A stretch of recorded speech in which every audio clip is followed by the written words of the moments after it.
o título deste vídeo aqui vai parecer meio arrogante, mas eu prometo que não tem nada a ver com isso. Só que de verdade, sendo bem sincero, os tomistas precisam ser colocados no seu devido lugar. E é isto que este vídeo aqui e outros que eu vou lançar vão tentar fazer. Claro, não só com a minha autoridade e competência, mas com o que estiver ao meu alcance para tentar mostrar isso para vocês. O que acontece? Para dar um pouco mais de contexto para quem chegou agora, há menos de uma semana, acho que há mais ou menos 5 dias, eu lancei um vídeo com um amigo meu chamado Carlos Alberto.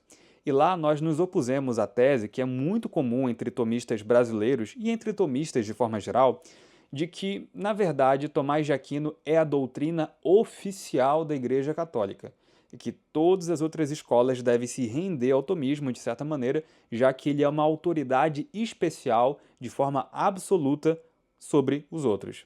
É claro que lá o Carlos já argumentou bastante para demonstrar por que essa tese é falsa e que foi negada, inclusive, pelas mais altas instâncias da Igreja Católica.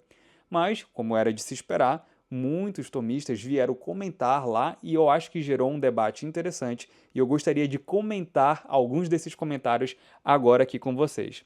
E eu faço um bônus, se vocês ficarem até o final do vídeo. Lá no finalzinho eu vou falar de um caso que para mim é praticamente a bala de prata para o coração tomista. A bala de prata para o coração tomista.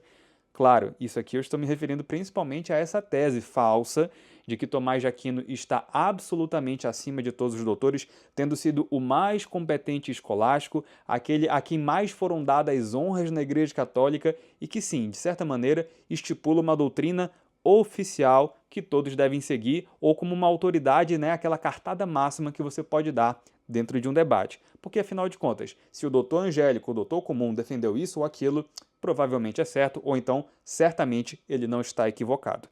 E nós iremos mostrar que esse pensamento, novamente, né, mostrar de novo, com mais argumentos e mais subsídios, que esse argumento ou que essa mentalidade está equivocada, tá bom? Mostrando os documentos dos próprios papas e do magistério da igreja. Então, só para mostrar, essa é a tese que estão defendendo, né?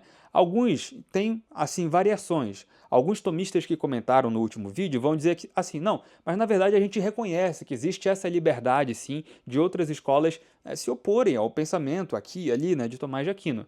Mas isso não nega o fato de que ele é o doutor dos doutores, o doutor comum, ou seja, mais ou menos pensando que é comum no sentido de que a opinião comum de todos tem que confluir para ele. Claro, não é isso que a Igreja Católica defende. Que eu vou provar isso para vocês hoje. Vou provar. Mas assim, só para mostrar que há esse grau de variação, né? Alguns não são como alguns tomistas no passado, como o Guettino, né, que defendia que não, as 24 teses tomistas, elas não são apenas diretivas, mas regulativas, né? Ou seja, elas não estão apenas para indicar princípios gerais e uma direção geral. Não, elas são normas prescritivas, né, que vão fazer um poder de vinculação obrigatório. Mas não, gente. Nós vamos mostrar o seguinte, que isso não é o caso. Mas assim, eu ia dizendo, né, que esses tomistas, alguns lá no comentário diziam, não, a gente não é desse nível do Guettino e de outros padres, né, ou de outros dominicanos. Não, não, não. A gente só acha que, de fato, Tomás de Aquino é o maior doutor da Igreja Católica. Pode comparar qualquer outro. Molina, Soares, Duns Scott, Agostinho, todos eles não recebem o mesmo destaque que os papas e sei lá quem mais quem, não sei quem, sei lá quem, na verdade, né, indicou. E será que isso é verdade? Olha, a gente vai mostrar aqui que não. E eu quero dizer o seguinte, eu vou primeiro invocar aqui os textos que esses tomistas trouxeram para fundamentar a tese deles, né? Porque eles devem tirar isso de algum lugar. E eu sei de onde eles tiraram, tá? Vou já falar sobre isso. Então, antes de ler, só para dizer o que a gente vai fazer nesse vídeo, né? Mostrar a tese deles, mostrar qual que é o histórico de onde surgiu essa tese deles, confundir a tese deles, nós vamos confundir a tese deles. Nós vamos mostrar a direção correta, ou seja, uma solução, e no final, eu prometo, a bala de prata no coração dessa tese tomista, tá bom? Então, fique comigo até o fim. Então, olha lá, parece meio intuitivo, né, acreditar como eles, porque afinal de contas, né, como eles invocaram aqui um argumento, né, trouxeram um texto. Isso aqui é do Papa Pio XI. Consideramos que Tomás de Aquino deve ser chamado não apenas de angélico, mas também de doutor comum ou universal da Igreja, pois a Igreja adotou a sua filosofia como sua. Ora, então parece que a doutrina de Tomás de Aquino é a doutrina oficial da Igreja, né? Interessante. Vamos ver outras autoridades que eles citam, porque eles também, além disso, vão citar, obviamente, o motu próprio, né, Doctores Angeliti, para também fundamentar, já que é um documento muito importante, né, também vinculativo de um papa, né, e afinal de contas, o papa não vai falar uma besteira dessas, né? Olha só o que eles invocam aqui. Eles vão trazer um texto, deixa eu ver se eu encontro a tradução, porque alguns postaram em latim, mas eu já fiz o trabalho aqui de traduzir para que vocês não tenham essa dificuldade. Então, olha só, aqui, achei. Carta Apostólica de 1904. Texto difícil de ser achado, tá? Demorei para encontrar o texto original, o texto original na íntegra para ver o contexto e traduzir para vocês. Mas é um texto até que razoavelmente conhecido, porque o Santiago Ramírez, né, popularizou esses textos aqui. Mas, de todos, esse aqui foi o mais difícil de achar o original. Ele diz: pois, de fato, aquelas coisas que, nascidas para a utilidade de todos os tempos, os santos padres e doutores da Igreja transmitiram como princípios de sabedoria, ninguém as compilou de maneira mais adequada que Tomás. Reunindo-as de seus escritos, nem ninguém as ilustrou mais claramente. Opa, parece aqui que a gente está falando então de uma primazia, né? Ninguém mais ilustrou mais claramente do que Tomás de Aquino?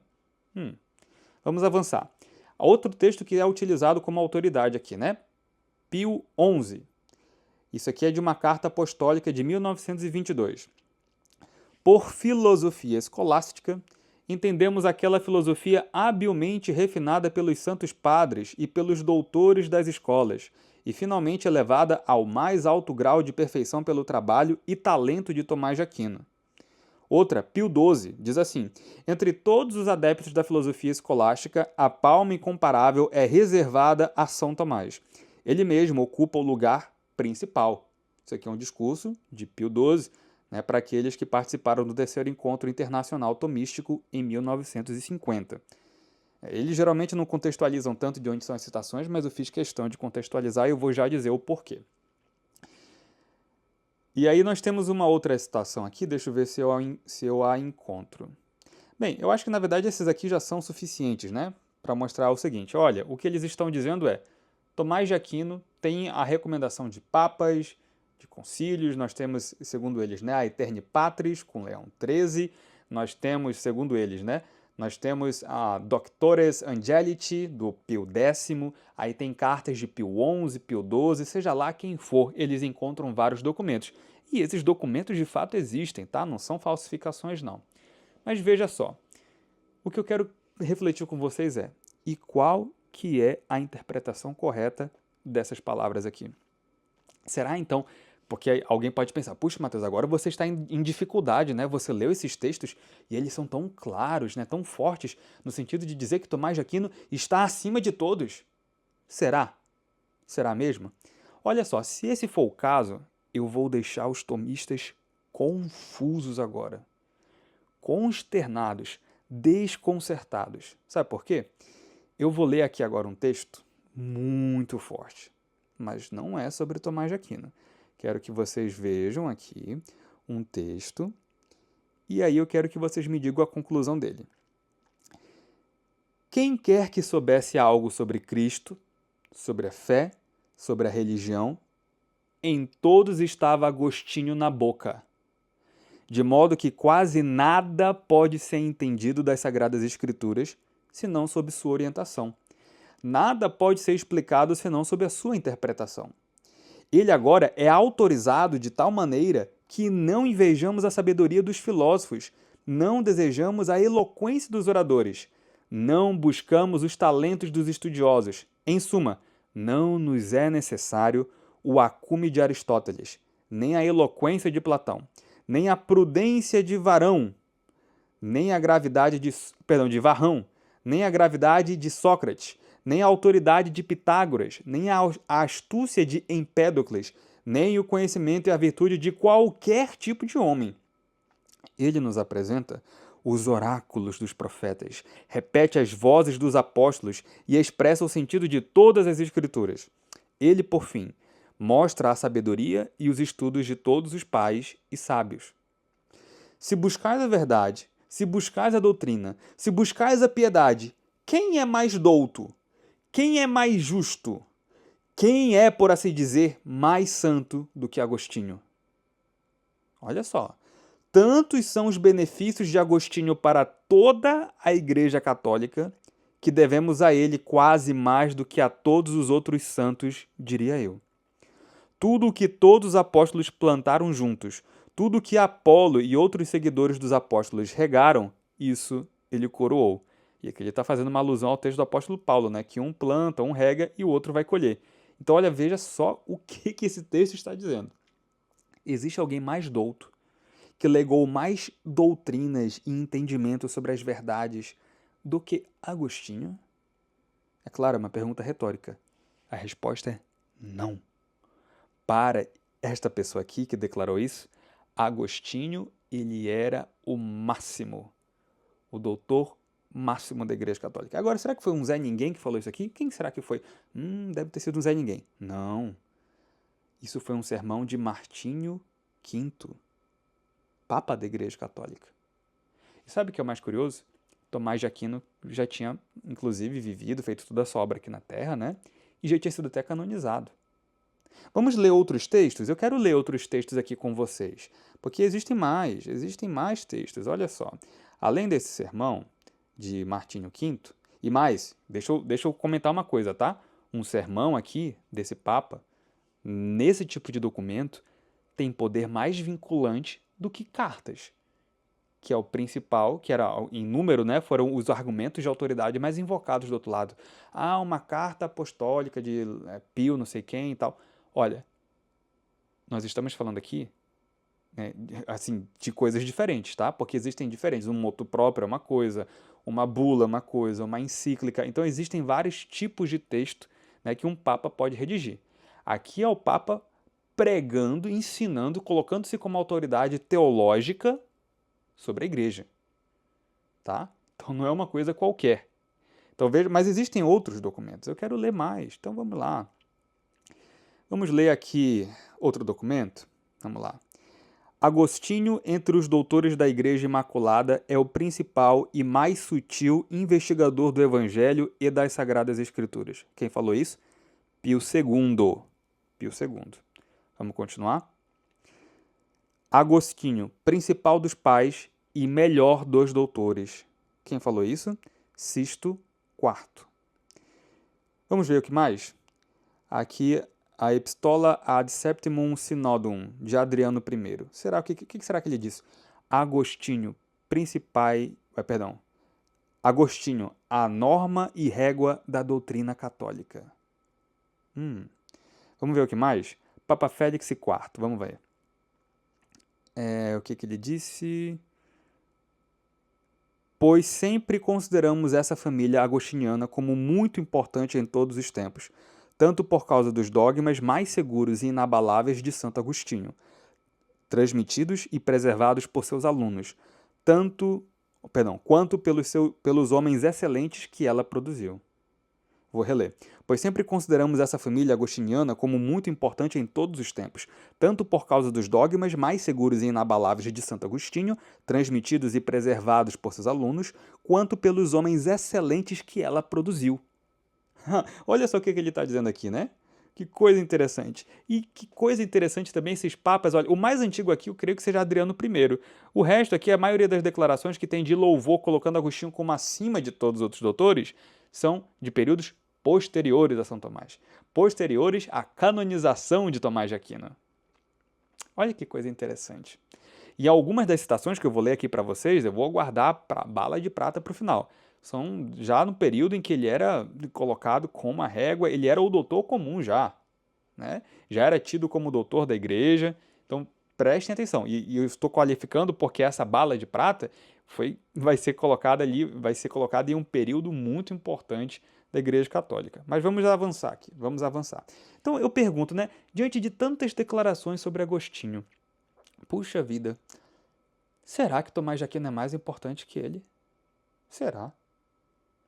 Pergunte-se sinceramente, tomista que está me ouvindo. Tomás de Aquino tem um papel maior do que Agostinho? Se você for um católico que entende o papel de Agostinho, você não pode dar essa declaração. Não pode. E eu, antes de explicar, então, como que você harmoniza os textos, né? Porque aí tem que dar uma explicação para aqueles textos lá, né? Deixa eu falar uma coisa só para você ter o nível aqui, tá? De comparação. Vamos comparar. Vamos pensar no seguinte. Todas as teses filosóficas de Tomás de Aquino. Todas. Eu mencionei algumas no meu vídeo com o Carlos, né? A distinção real entre essência e ato de ser, qual que é o objeto próprio da vontade, os escotistas discordam dos tomistas de qual seja. Tomás de Aquino dizia que era a quiddidade, né? A quiddidade doente. Ok? Olha, vamos pensar então qual que é o valor das 24 teses tomistas? Vamos pensar, pega tudo isso. Um católico tem autoridade eu digo não, direito de discordar dessas teses e de pensar em teses que são contrapartes dela de outras escolas? Sim. Tanto é que escotistas têm plenos direitos Têm plenos direitos de discordar, e eles o fazem e enfrentam a escola tomista. E é assim desde sempre. Desde sempre. Eles podem discordar. Os franciscanos podem discordar de forma geral entre si, de outras escolas, eles têm liberdade para pensar? Tem. Claro, existem parâmetros, né? Eles não podem negar os dogmas da Igreja Católica, mas eles têm liberdade nessas teses em disputa de discordar plenamente de Tomás de Aquino. E esteja eu falando aqui de teses filosóficas ou de teses teológicas, tá bom? Então a pessoa não é obrigada a ler com os óculos de Tomás de Aquino em relação às suas teses particulares. Não é. Agora, será que você, católico que está me ouvindo, você pode fazer o mesmo com Agostinho? Existem teses de Agostinho que são disputáveis e que o teólogo católico não está obrigado a seguir, de fato.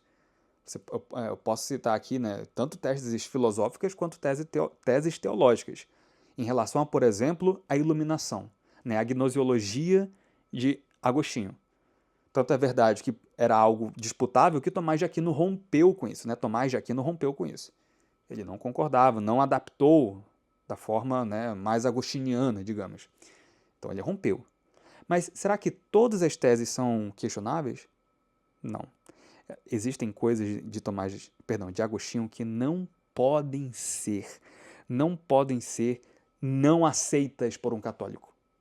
Por exemplo, as teses referentes àquilo em que ele é proeminente, em relação à doutrina da graça, do pecado original. Não, você não pode, como católico, discordar disso, de questões trinitárias que foram estabelecidas por Agostinho. Isso porque a Igreja Católica já absorveu tudo isso como parte dos seus dogmas. Agora, existe alguma coisa das teses particulares tomistas que tem esse status? Não. Nenhuma. Nenhuma tese. Nem tese teológica, nem tese filosófica. Agora, o mesmo pode ser dito de Agostinho? Não pode. Você, como católico, tem que... perdão, não sei nem se eu falei corretamente. Agora, as teses de Tomás de Aquino não foram absorvidas. Agora, Agostinho foi absorvido em muita coisa. Em muita coisa. Eu quero até ler, deixa eu tirar aqui um tempinho para ler alguns comentários que fizeram aqui, né? Vamos ver alguns comentários que fizeram? Já provei aqui, eu acho, né, que Agostinho é superior, né? Por eles ser um campo teológico, né? Aqui um lugar teológico. O que é um lugar teológico? Né? Um campo inferencial de onde você pode tirar conclusões, né? Extrair conclusões seguras. Certo? Então, isso é um lugar teológico. Existem gradações de lugares teológicos. Existem alguns lugares teológicos que são obrigatórios para os católicos. E Agostinho está aqui, nesse lugar teológico. Tomás de Aquino não está nesse lugar teológico. Não está. Com todo o respeito dado a Tomás de Aquino. Pois eu vou já dizer qual que é o papel de Tomás de Aquino. Tá? E não sou eu que vou dizer, eu vou ler as declarações dos papas interpretando as suas próprias declarações. Tá? Mas primeiro deixa eu ler aqui uma coisa que foi dita por um tomista, que estava comentando aqui no meu vídeo, né? E aí ele fez uma declaração que, gente, aquela declaração me fez pensar o seguinte, isso aqui é um blefe. Isso aqui é um blefe. Ou muito possivelmente um blefe. Por que foi uma declaração tão ousada que, sabe, faz a gente desconfiar de alguma coisa? Faz a gente desconfiar. Vejam só. Nós temos aqui uma declaração numérica. Ah, eu não sei se eu vou encontrar agora aqui. Mas deixa eu ir lendo assim o texto, né?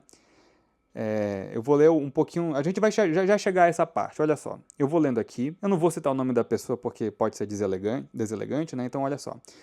Ela foi comentando assim: o vídeo foi feito com toda educação, honestidade e vigor intelectual, como é o costume deste canal, e de fato mostra que certas interpretações da autoridade doutrinal de Santo Tomás, que colocam as outras escolas como ilegais, cismáticas ou meras exceções, não podem ser defendidas. Eu agradeço pelo elogio, né? Então, obrigado por você acompanhar o canal e achar que realmente aqui nós temos o objetivo, né? O alvo de sermos honestos e rigorosos com a intelectualidade. Correto. E obrigado. Nada obstante, mesmo após o vídeo, uma conversa anterior que tive com Carlos, parece que também não deve ser defendida a tese que vai no completo oposto. E que tese seria essa? A de que Santo Tomás não tem nenhum privilégio a mais que os outros doutores, que não há nenhuma preferência da Igreja com relação a ele, que todos os doutores gozam da mesma probabilidade extrínseca sem qualquer distinção. O que ele está dizendo aqui? Olha, mas a tese oposta também não é correta, ou seja, de pensar que Tomás de Aquino não tenha nenhuma proeminência. Coisa que, como eu disse, não foi defendida no vídeo. Carlos e eu dissemos, né, e concordamos, e aqui vai ficar mais explícito ainda, na verdade, que Tomás de Aquino tem a sua proeminência justamente pelo título de doutor da igreja e como doutor comum. Mas nós vamos já qualificar qual é essa proeminência. Que vários tomistas estão dizendo que não existe isso que nós estamos dizendo, né? Essa qualificação específica. Eles acham que é uma qualificação geral, absoluta, sobre todos os doutores, e não é assim. Tá? Mas vamos continuar aqui o comentário desse rapaz. Inclusive, eu nem sei quem é, tá? Diga-se de passagem. Tem aqui o nome, mas se vocês quiserem procurem lá nos comentários, eu nunca tinha conversado com ele antes. Então, por favor, não leve isso pro lado pessoal, tá? Não é, só quero mostrar aqui e ilustrar os pontos sobre os quais nós já conversamos, tá bom? De fato, é possível que a Igreja demonstre certa preferência a uma filosofia sem condenar as demais e sem reduzi-las a meras exceções, que são somente toleradas e não louvadas. É possível que, para seguir o exemplo do vídeo, o estudante de Teodiceia, ao se deparar com a discussão sobre a natureza das provas da existência de Deus, não descarte de antemão as demonstrações propter quid, se vendo obrigado a aceitar as demonstrações quia. Ok, o que ele está dizendo é, né, que de fato ele concorda que há liberdade aqui e tal, mas ele vai dizer que, em geral, uma pessoa que está estudando pode tomar Santo Tomás de Aquino como uma autoridade e que provavelmente está certo a respeito dos assuntos em geral. Então, que tem esse tipo de autoridade, né? Geral e não apenas específica, como nós falamos.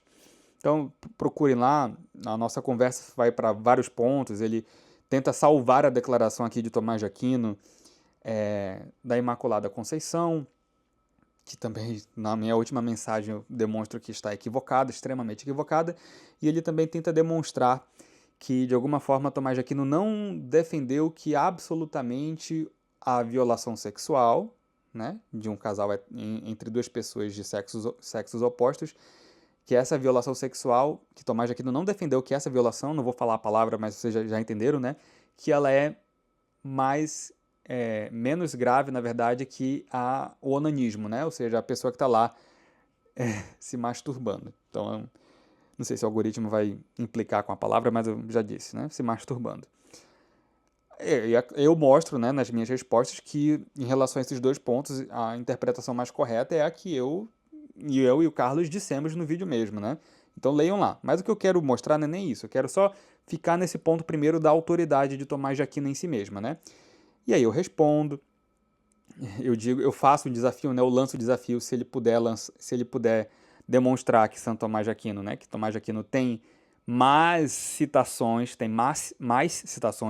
do que Agostinho, né? Então, porque ele vai dizer aqui uma coisa que é o que eu disse que eu acho que era um blefe. Deixa eu ver se eu encontro. Ele continua. Ah, não, perdão, isso aqui foi. Ele já. Eu tenho que estar na primeira mensagem mesmo. Então deixa eu só ir lendo aqui. Ah, aqui, achei. Olha só que ele. Já na primeira mensagem ele diz assim: as honras que a igreja conferiu a Santo Tomás excedem em número e muitas vezes em teor aquela dos outros doutores. Ainda que isso não tenha o significado que querem alguns dominicanos, isso não pode ser completamente ignorado, como se não tivesse nenhum significado. E aí eu lancei o desafio. Então mostre o cômputo né, a soma dessas declarações. Se aqui está sendo dito que as declarações são de teor mais forte e elas são de maior número, então você deve ter computado, né, para você poder fazer essa declaração, né? Se não existe nenhum outro doutor, até mesmo o doutor da graça, Agostinho, que é base lá para o catolicismo. Se nenhum desses doutores recebeu mais honras que Tomás de Aquino, deve haver alguma forma de demonstrar isso, né? E é por isso que eu pedi. Cadê o cômputo? Eu preciso saber. Gente, como debatedor, eu sou meio chato, às vezes insuportável, tá? Eu realmente vou pedir a prova. Não pode dar uma declaração assim solta, é uma declaração muito forte. Então é assim que geralmente eu tenho um faro para blefe. Eu não posso dizer com toda a convicção de que seja um blefe, mas tem toda a cara e cheiro de blefe. Tanto é que depois ele diz, ah não, o que eu quis dizer não é... Eu sei que eu falei que era maior em número e em teor, mas na verdade eu tinha só uma impressão, uma mera desconfiança de que seria isso, né? Foi o que ele diz aqui. Mas, na verdade, eu sabia que era só mais provável que ele tinha maior quantidade, porque Santiago Ramírez elenca tantas citações que eu pensei que Tomás de Aquino fosse, então, né, o mais citado, o mais honrado. E aí eu digo, então, veja a obra do cardeal Henrico de Norris, Henrico Norris, né, que fala sobre a controvérsia de Agostinho contra Pelágio e diversos outros assuntos, em que ele invoca as citações, é apenas um dos livros que eu poderia citar, tá? As citações da igreja recomendando Agostinho, e como elas são maiores em número e têm melhor qualificação do que os louvores a Tomás.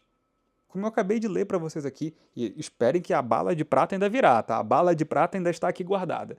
Então vejam só que coisa interessante, né? Que coisa interessantíssima, na verdade. A pessoa dizer que tem maior número e qualidade, sendo que não tem nenhuma das coisas, nem maior número, nem maior qualidade. Como eu já demonstrei, existem coisas de que você pode discordar como católico, como, por exemplo, das teses tomistas, e de que você não pode discordar. Algumas teses de Agostinho não estão aí no mercado para serem mercadejadas, para serem debatidas, pelo menos para um católico, né? Claro, não estou mencionando aqui cristãos em geral, protestantes, não. Estou falando como os católicos devem enxergar a questão, tá bom? É isso que eu estou dizendo. Dentro do catolicismo, certas coisas não podem ser debatidas como se ainda fossem alvos de disputa, como se a igreja não tivesse já se posicionado sobre essas questões. E Agostinho já está aí, em um lugar teológico obrigatório. Tá bom? Obrigatório. Então, mas aí fica a questão, né? Fica a questão. Como concilia, então, as explicações da carta do Pio XI, do Pio XII, a Doctores Angelici do Pio X, a Aeterni Patris do Leão XIII, como que se explica aqueles textos tão, né, categóricos? E aí é que está a questão. Olha só, o que nem eu nem o Carlos negamos no vídeo anterior. Nós não dissemos que Tomás de Aquino não é em nenhum sentido obrigatório. Nós não dissemos que ele é um Zé Ninguém, para deixar bem claro, tá bom? Nós não dissemos que Tomás de Aquino não tenha proeminência sobre os outros doutores. Nós não dissemos que ele não é útil. O que nós dissemos? Que para o catolicismo, Tomás de Aquino tem um campo de proeminência. E ele é proeminente dentro desse campo de proeminência. Por exemplo, a proeminência de Tomás de Aquino, qual que é? Perdão, de Agostinho, como doutor da graça. Correto? Qual que é a proeminência, por exemplo, de Afonso de Ligório?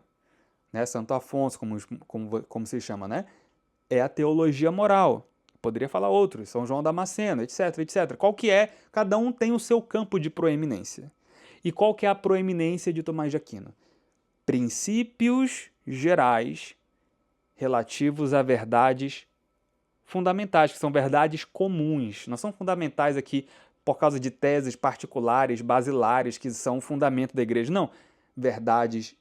Princípios gerais sobre verdades comuns ao cristianismo. E eu posso provar isso para vocês. Eu posso e vou provar agora aqui. Olha só que coisa. Isso aqui eu escrevi em mensagem já a um outro tomista que comentou no meu vídeo, tá bom? Esse tomista também estava sendo bem categórico na defesa dele, e tudo bem, é aquilo em que ele acredita. mas eu também preciso rebater aquilo que é o que eu acho que é o certo, né?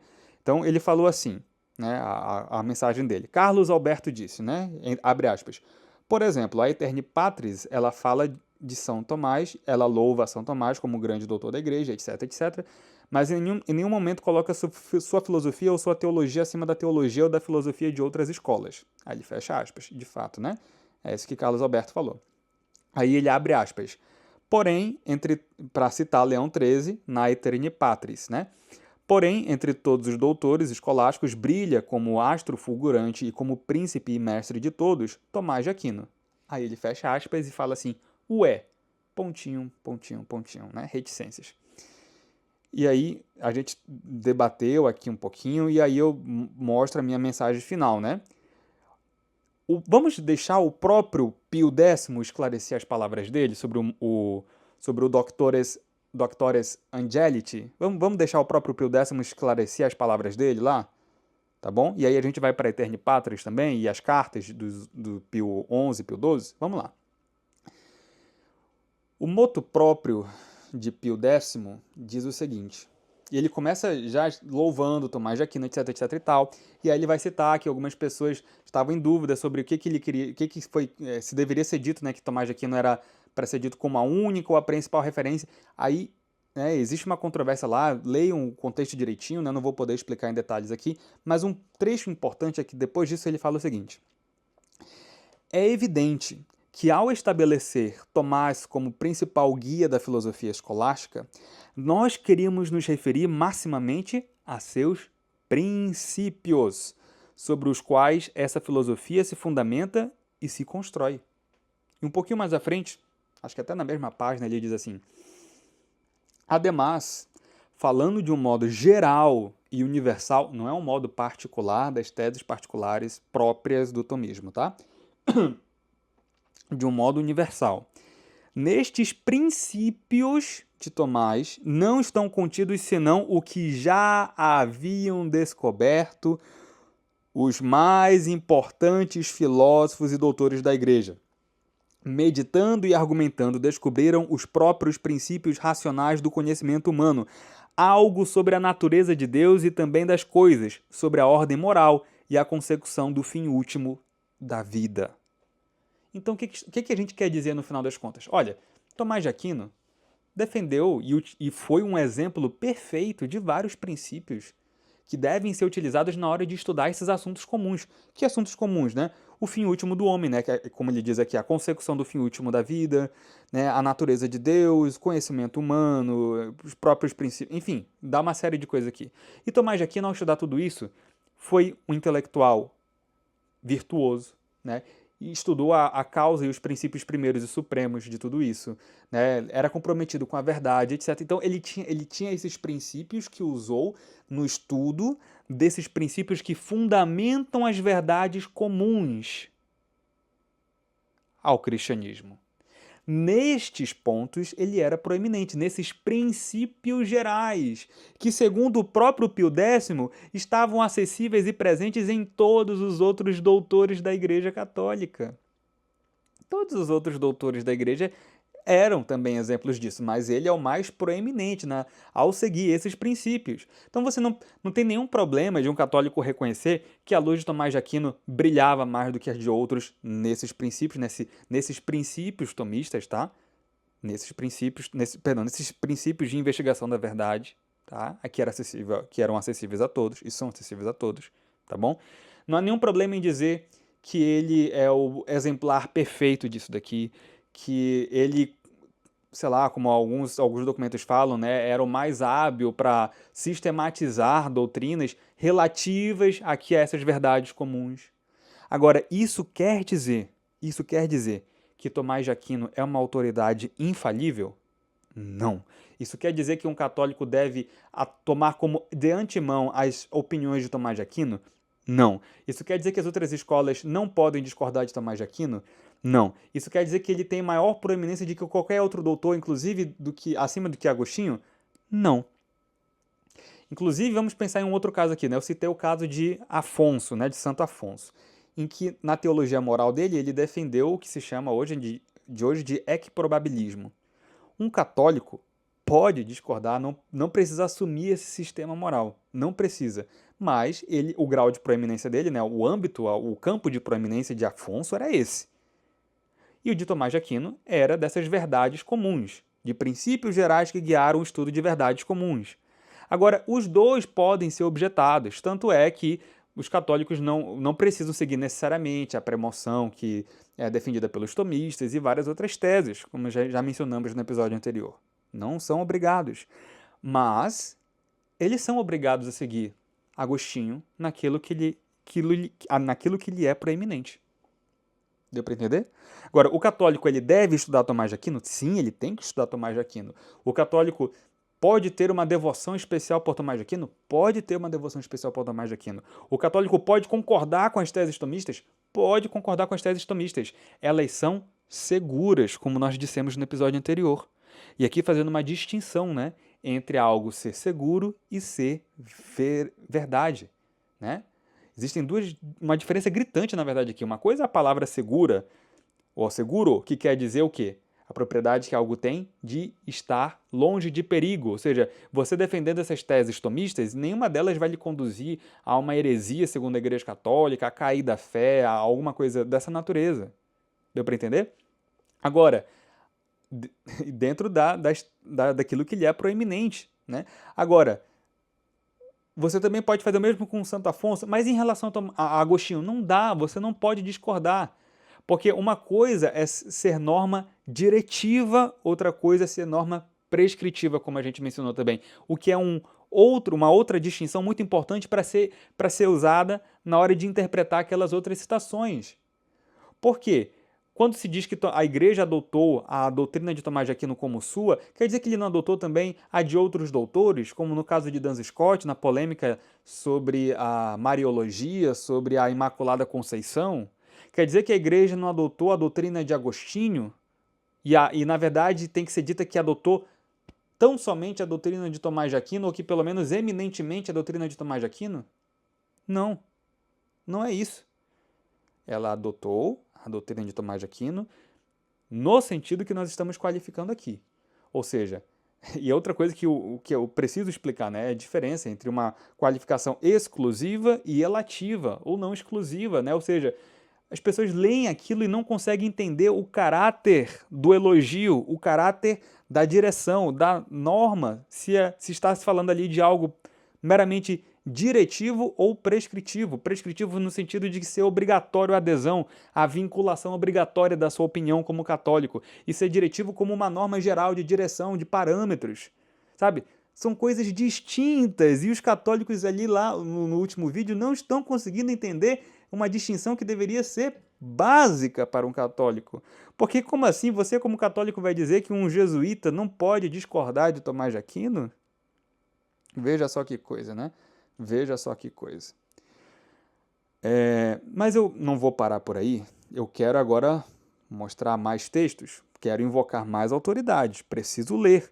E vou deixar aqui, vou ver se eu tiro um tempo para deixar na descrição do vídeo ou nos comentários aqui, a interpretação que os próprios papas dão para essas palavras. Ah, mas olha só que coisa interessante. Eu encontrei uma outra citação bem interessante, bem curiosa, de louvor a Agostinho. E olha só, em um concílio, tá? Não é só um papa falando, não. É um concílio. No concílio de Florença, o que se diz sobre Agostinho? O bem-aventurado Agostinho, o mais ilustre doutor dos latinos, que o Sínodo V reconheceu, e que também é chamado de preeminentíssimo. Olha só. O bem-aventurado Agostinho, o mais ilustre doutor dos latinos, o mais ilustre doutor dos latinos. E Concílio de Florença, sei lá, é 1400 alguma coisa, né? Século XV. Tomás de Aquino já era, né, já tinha feito tudo o que tinha que fazer e já era canonizado, né? Que coisa curiosa, coisa muito curiosa. Então, eu quero que vocês prestem muita atenção nisso. Bora ler aqui o que os próprios papas dizem sobre a interpretação dos documentos que nós estamos trazendo aqui. Vamos deixar aqui, ó, Leão XIII na Aeterni Patris. Proclamamos que deve ser recebido de bom grado e graciosamente tudo o que alguém disser sabiamente, tudo o que foi encontrado e descoberto para utilidade por alguém. E depois de exortar todos a buscar a, entre aspas, áurea sabedoria de Santo Tomás, continua, abre aspas, dizemos a sabedoria de Santo Tomás, pois se algo foi investigado pelos doutores escolásticos com exagerada sutileza, ou foi ensinado com pouca ponderação, se algo é menos coerente com as doutrinas aprovadas de época posterior, ou finalmente se algo dos escolásticos de qualquer modo não é provável, não está em nosso ânimo de nenhuma maneira que isso seja proposto à nossa época em ordem à sua imitação. Vamos ler aqui, ó, Pio XI, na encíclica, isso aqui é de 1922, em uma encíclica que ele publicou, que ele redigiu, está escrito o seguinte: em outras palavras, entre os amantes de Santo Tomás, que é desejável que sejam todos os filhos da Igreja que se dedicam aos estudos mais elevados, desejamos que haja uma emulação honesta dentro da justa liberdade, da qual surge o progresso dos estudos, mas não haja nenhuma detração que não favoreça a verdade e que só sirva para romper os laços da caridade.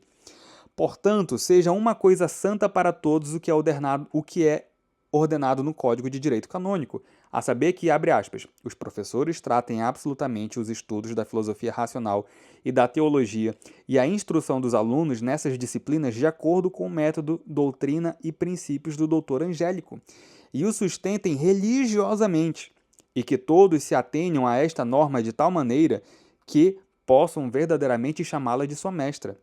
Mas o que ninguém exija dos outros mais do que a Igreja, mestra e mãe de todos, exige de todos. Pois nas questões em que há disputas de sentido contrário nas escolas católicas entre os autores mais renomados, a ninguém deve ser proibido seguir aquela sentença que lhe pareça mais verossímil. Okay? O próprio Papa interpretando as suas palavras, a sua opinião. Vou ler mais uma. Muitas pessoas citam também, né, a encíclica Humani Generis, né, que é do Papa Pio XII. Né? Então, vamos lá. Vamos mostrar aqui o que ele mesmo diz sobre essa doutrina? Vamos lá.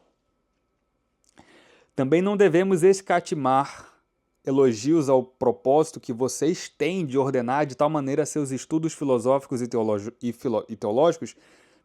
teológicos, que nossa recente promulgada encíclica Humani Generis lhe sirva como uma seta que marca o caminho correto. Com tristeza e surpresa, soubemos que alguns interpretam mal este documento, como se quiséssemos restringir as investigações exigidas pelo avanço dos estudos e proibir opiniões peculiares que até agora têm sido livres na discussão das escolas filosóficas e teológicas, sem perigo para a fé.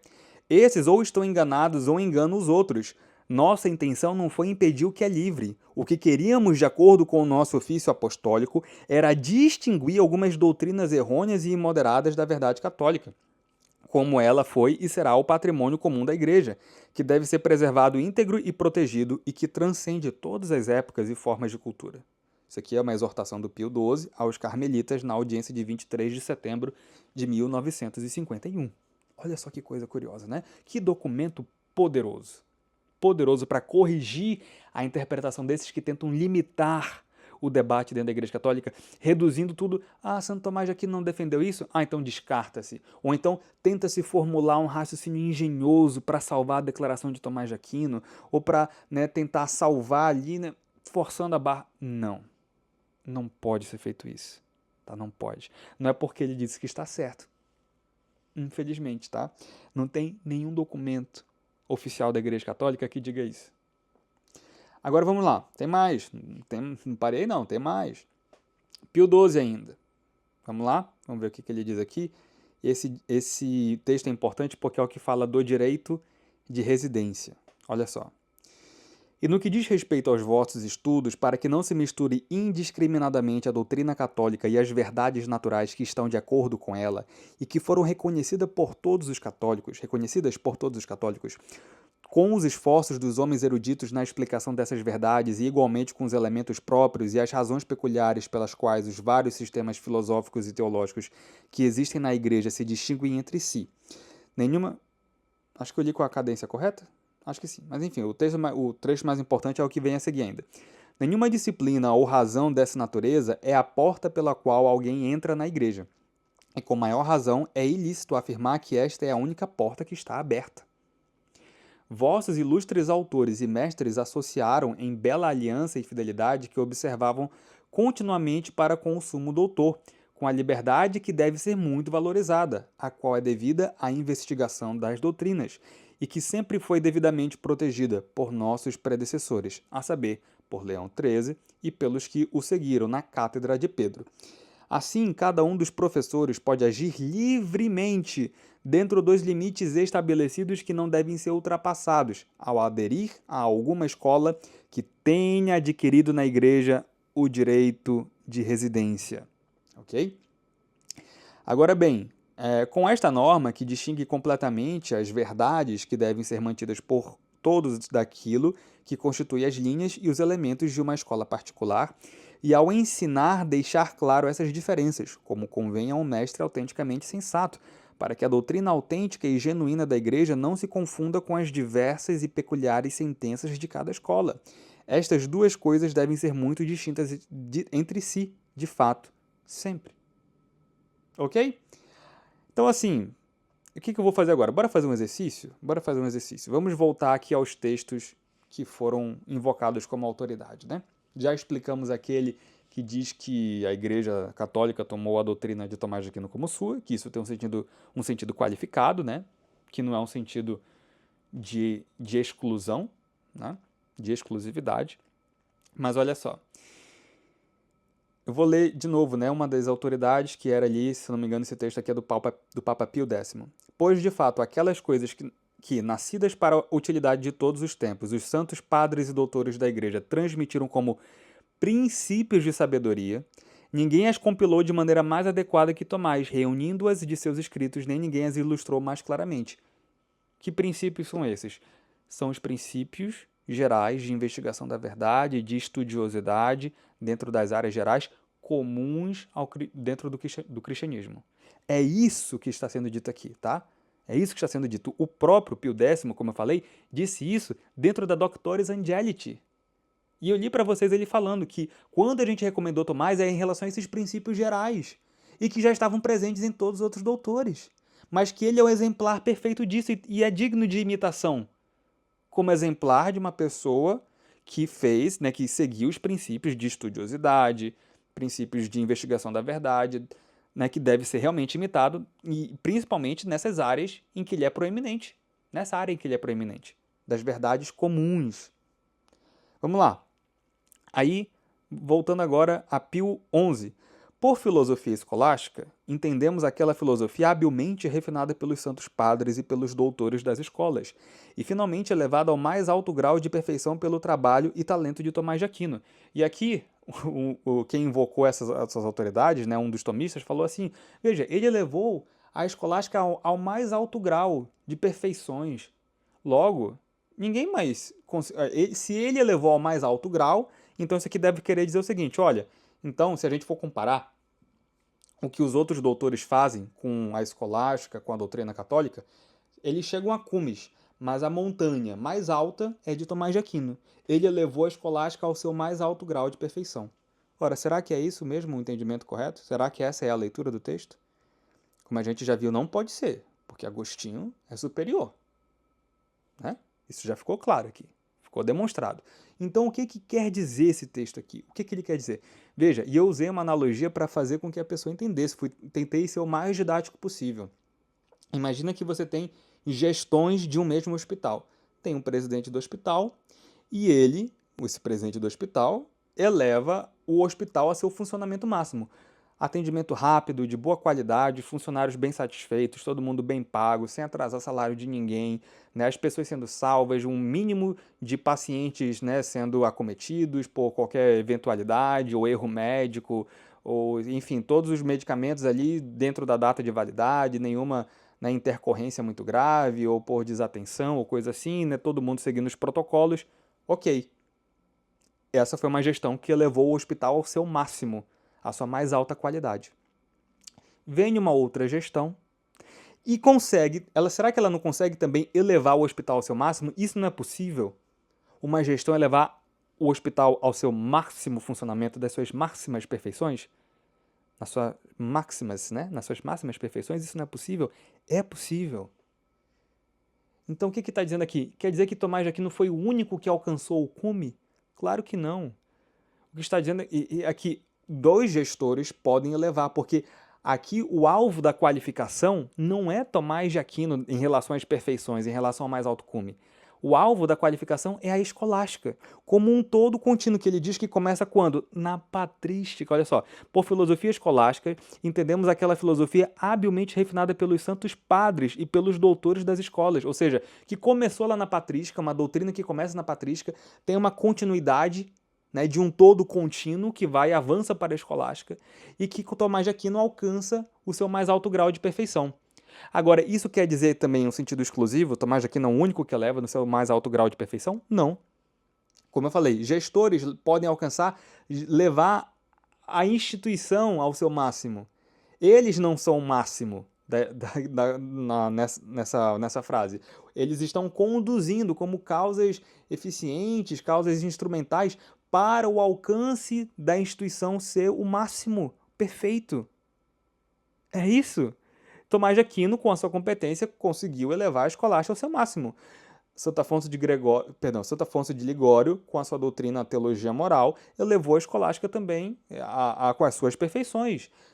Duns Scott também tem essa contribuição. Eles são, digamos assim, se a gente pudesse colocar na analogia, são causas eficientes que ajudam a elevar a doutrina ao seu máximo. Porque a distanciam do erro, colocam princípios corretos, estipulam ali, né, um exemplo a ser seguido pelos demais, né, fazem sínteses grandiosas para colocar todo mundo na mesa para conversar. Estão fazendo o quê? Elevando o hospital, na minha analogia, ao seu máximo. Duns Scott não fez essa sistematização? O mesmo não é dito por outros papas também em relação à segurança das teses de Duns Scott? Sim. Como o Carlos falou, né, em relação ao outro vídeo, as declarações com teor que são dadas com mais força a Duns Scott do que a Tomás de Aquino. E aqui sempre sem apelar para Agostinho, né? Porque se for apelar para Agostinho, aí, como eu fiz no início, né, é covardia, né? Então vamos lá. Avançando. Entre todos os adeptos da filosofia escolástica, a palma incomparável é reservada a São Tomás. Ele mesmo ocupa o lugar principal. Em que contexto isso é dito aqui também? Nos princípios de Tomás de Aquino, nos princípios gerais, dentro das verdades comuns.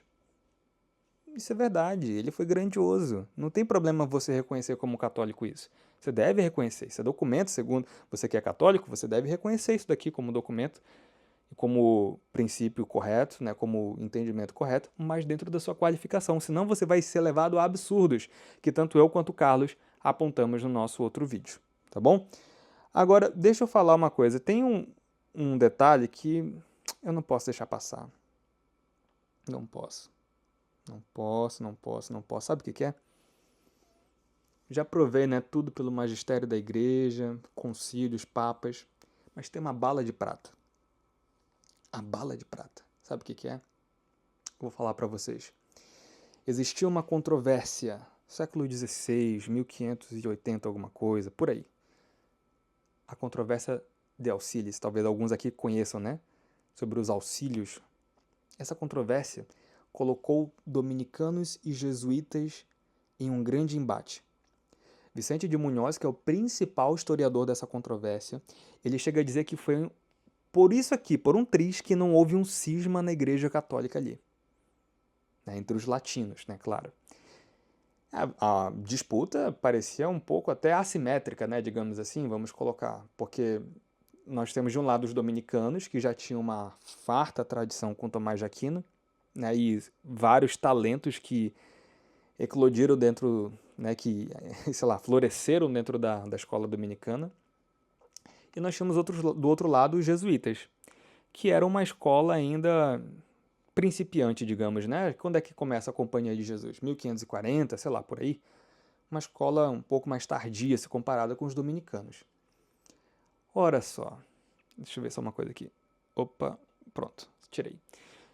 Então, você tinha os jesuítas seguindo Molina e os dominicanos seguindo Banhas, né?